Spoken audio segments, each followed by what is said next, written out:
नमस्कार मित्रांनो, तर स्वागत आहे तुमचं आमच्या यूट्यूब चॅनलमध्ये.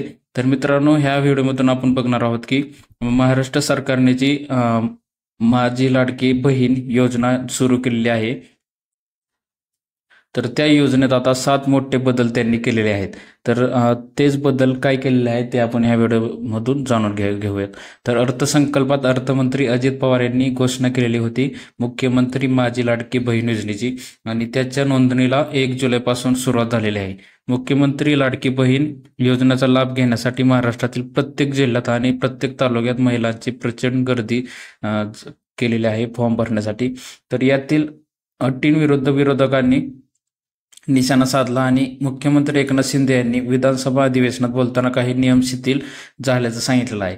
वयाची मर्यादा वाढ करण्यात आलेली आहे, तसेच उत्पन्नाची अटही शिथिल करण्यात आलेली आहे. तर मुख्यमंत्री अजित पवार यांनी अंतरिम अर्थसंकल्पात मुख्यमंत्री माझी लाडकी बहीण योजनेची घोषणा केलेली. तर या योजनेअंतर्गत महिलांना शासनामार्फत दरमहा 1,500 रुपये देण्यात येणार आहेत. तसेच यासाठी पात्र अपात्रतेचे निकष लावण्यात आलेले आहेत. मुख्यमंत्री माझी लाडकी बहीण योजनेत 7 बदल करण्यात आलेले आहेत. पाहूयात काय बदल नक्की करण्यात आले आहेत. तर पहिला बदल जो आहे तो सदर योजनेत अर्ज करण्याची मुदत 1 जुलै 2024 ते 15 जुलै 2024 पर्यंत ठेवण्यात आली होती. यात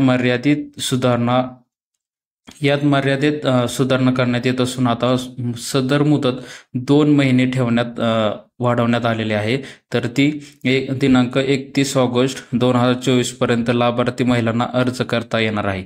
तसेच 31 ऑगस्ट 2024 पर्यंत अर्ज करण्यात आलेल्या लाभार्थी महिलांना 1 जुलै 2000 पासून दरमहा 1,500 रुपये हे आर्थिक लाभ देण्यात येणार आहेत. तसेच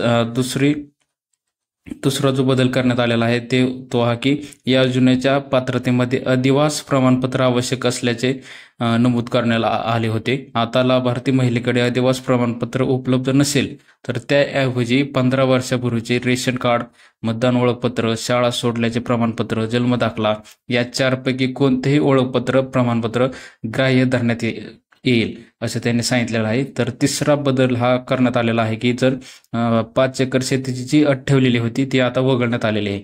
आणि 4 नंबरचा जो बदल आहे तो बघूयात. तर सदर योजनेत लाभार्थी महिलांचा वयोगट हा 21 ते 60 वर्ष होता, तर आता तो 21 ते 65 वयोगट करण्यात आलेला आहे. तर 5वा जो बदल करण्यात आलेला आहे तो परराज्यात जन्म झालेल्या महिलांनी महाराष्ट्रातील अधिवास असणाऱ्या पुरुषाबरोबर विवाह केला असेल तर अशा बाबतीत त्यांच्या पतीचे जन्मदाखला, शाळा सोडल्याचे प्रमाणपत्र, अधिवास प्रमाणपत्र लक्षात घेऊन त्यांना ग्राह्य धरण्यात येईल. त्यानंतर 2.5 लाख उत्पन्न दाखला जर तुमच्याकडे नसेल कुटुंबाकडे, तर ज्या कुटुंबाकडे पिवळे व केसरी रेशन कार्ड उपलब्ध असेल त्यांना उत्पन्नाचा दाखला प्रमाणपत्रात सूट देण्यात येईल.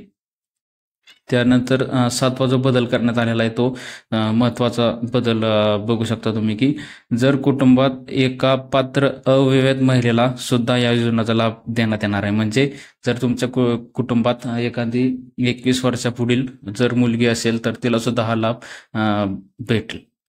तर मित्रांनो, ह्यात जर तुम्हाला काही अडचणी असतील तर ते तुम्ही आम्हाला कमेंटमध्ये सांगा. आम्ही तिथून तुम्हाला उत्तर देण्याचा नक्की प्रयत्न करू.